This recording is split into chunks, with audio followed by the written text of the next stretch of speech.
નમસ્કાર, બુલેટિન સાથે હું પ્રવીણ. ગુજરાત માધ્યમિક અને ઉચ્ચતર માધ્યમિક શિક્ષણ બોર્ડ ગાંધીનગર દ્વારા 12 મેના રોજ ધોરણ 10 અને 12ના તમામ પ્રવાહના વિદ્યાર્થીઓ માટે પૂરક પરીક્ષાની જાહેરાત કરી હતી. આ દરમિયાન શિક્ષણ બોર્ડે ધોરણ 12 સામાન્ય પ્રવાહની પૂરક પરીક્ષાના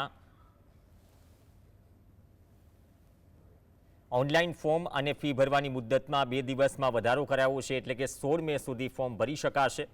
બોર્ડ દ્વારા જાહેર કરવામાં આવેલા કાર્યક્રમ અનુસાર આ પૂરક પરીક્ષા 11 થી 18 જૂન દરમિયાન યોજાશે.